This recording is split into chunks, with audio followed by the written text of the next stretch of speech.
नमस्कार, आपण पाहत आहे भांडाफोड न्यूज. एका दमात भ्रष्टाचारी कोमात.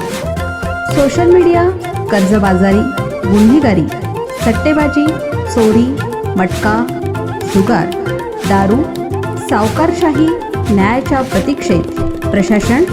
भांडाफोड न्यूज. एका दमात भ्रष्टाचारी कोमात. बनावट प्रमाणपत्र दाखवत लाटल्या दिव्यांगांच्या सरकारी नोकऱ्या.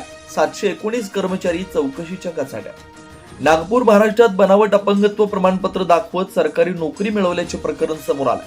विविध योजनांचे लाभ घेण्यासाठी बनावट अपंगत्व प्रमाणपत्रांचा वापर केल्याच्या आरोपाखाली महाराष्ट्र सरकारला 719 कर्मचाऱ्यांविरुद्ध तक्रारी प्राप्त झाल्या, अशी माहिती मंत्री अतुल सावे यांनी मंगळवारी विधानसभेत दिली.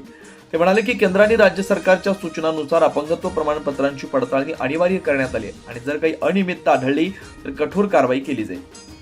राष्ट्रवादी काँग्रेसचे शरद पवार आमदार बापू पठारे यांनी उपस्थित केलेल्या प्रश्नाला उत्तर देताना ते म्हणाले, विविध योजनांचे लाभ मिळवण्यासाठी बनावट अपंगत्व प्रमाणपत्रांचा वापर केल्याबद्दल 719 सरकारी कर्मचाऱ्यांविरुद्ध सरकारला तक्रारी प्राप्त झाल्या.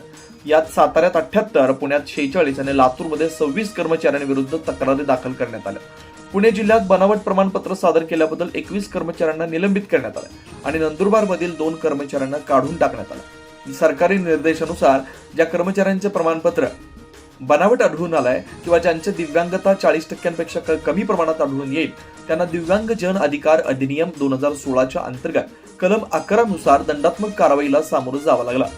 मंत्री म्हणाले की 9 ऑक्टोबर रोजी जारी केलेल्या सरकारी ठरावात सर्व विभागांना अपंगत्व प्रमाणपत्रांची पडताळणी पूर्ण करण्याचे आणि 8 जानेवारी 2026 पर्यंत सविस्तर अहवाल सादर करण्याचे निर्देश देण्यात आले.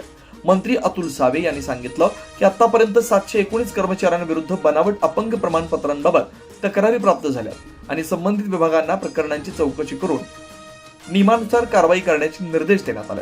मंत्री म्हणाले की 40% किंवा त्याहून अधिक अपंग असलेले लोकच सरकारी नोकऱ्या, पदोन्नती आणि इतर योजनांमध्ये आरक्षण यासारख्या फायद्यांसाठी पात्र आहेत.